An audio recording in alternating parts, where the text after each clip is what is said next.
Hi, it's me again, and I know I've said this loads of times before, and I'm going to say it loads more times because I will not let the scrappage of the free TV licences for the over 75s get swept under the rug and forgotten about. I want to keep fighting for it because I want this to be brought back. It's important, it's really important. So let's take a look at this story. 9 in 10 voters want over 75s to get back their free TV licences, poll says. The thumping majority for giving the £159 a year benefit back to older people came on an online study for a Surrey-based company. Of the nearly 2,000 people who responded to its survey, 89% said ministers should reinstate the lifeline. Just 9% were against it. To be fair, if you was taking part in a survey that said, do you want to pay £159 a year for something you should get for free, you'd click no, wouldn't you? But if you add that in for OAPs as well, who the hell were the 11% that said, yes, the OAP should pay for something they normally get for free? Who are these 11% of people? Odd. The result piles pressure on number 10 to bring back free TV licences for over 75s who were stripped of them last August. Campaigners seized on the findings and urged Prime Minister Boris Johnson to set out plans for restoring the benefit in Tuesday's Queen's speech, outlining the government's legislation for the next parliamentary session. Silent Voices director Dennis Reed said the poll provides overwhelming evidence of the unpopularity of the scrapping of free licences for the over 75s. He added, our petition calling on the government to take back responsibility for the free licence scheme continues to gain support. There is scarcely a senior citizen in the UK who does not resent the imposition of the £159 a year fee after a lifetime of paying their dues. Well, that is my biggest problem with the TV licence fee. I mean, I don't pay it. I haven't paid it for years. But how many licence fees have pensioners paid over the years? My mum's been paying a licence fee since she was, I don't know, 20, 21, something like that. I'll have to ask her actually. But she's in her 70s now. That's a bloody lot of telly licences. And the government and the BBC can't say, yeah, cheers for that, old girl. I'll tell you what, have a few years free on us as a thank you. Taking the piss. It really annoys me, this story. And I want to do everything I can to get it shown. I want to keep talking about it. Johnson would be foolish to ignore a poll which gets nearly 90% support when his government was elected on less than 50%. By restoring this, it will stop poor older people having to scrimp and save on food and heating.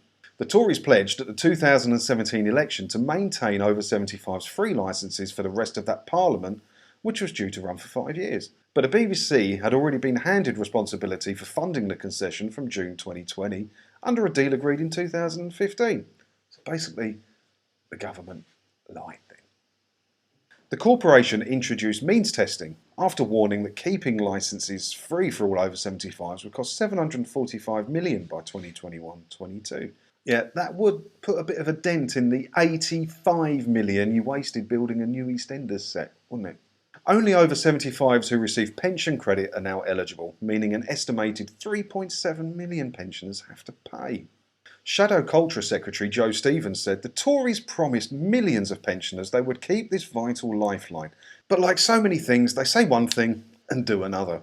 It's not surprising that people want this vital lifeline to be reinstated, because they understand how important TV is for so many, especially during the pandemic, when it has been a source of information but also entertainment and an essential link to the outside world.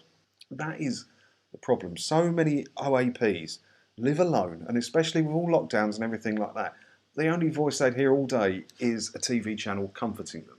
And then they have to worry about finding £159. Yeah, all right, there's plenty of pensioners out there, I get it, plenty of pensioners out there that can afford £159 for a telly licence. Good for them, good for them. But there are also plenty of pensioners out there that can't, and not all of them will be getting the pension credit. It's a lot of money for something you shouldn't have to pay for. None of us should have to pay for it, but especially OAPs who have paid their TV licences. Look at classic cars, for instance. When you get over a certain age, don't they get to use the roads for free? They don't have to pay vehicle excise duty or road tax anymore. So they're like, all right, Mr. Jaguar or Mr. Austin Healey, you've paid your dues, you've paid all that money over the years, you can now use the roads for free. Go and enjoy yourself, have fun in your autumn years. And shouldn't that be the case for OAP people, that their tax should be free now? Oh, it really winds me up, and I don't want this to go away. And I'm reaching out to a lot of media sources, and I'm trying to do some more bits on it with some other people, because I really don't want this to go away. We need to get this reinstated. And it's really bad PR for the government and for the BBC, isn't it? So they should do something about it and give us all a happy story to report on once in a while. Hey, well, what do you think? Leave your comments below. Also, while you're down there, don't forget, please, to hit the subscribe button. It doesn't cost anything, but we're getting really close now to 40,000 subscribers. And the bigger we can make this channel, the bigger the power that we have to get change for everything. Because they do read the comments and they do watch the videos. I'm telling you, they must do. Because some of these videos I make get quite popular now. So I bet they do. And they do read your comments, I'm sure of it. And the bigger we make this channel, the more power we all have together. So do make sure you hit the subscribe button and leave your comments below, all right? And I'll see you in another video again soon. Thanks for watching.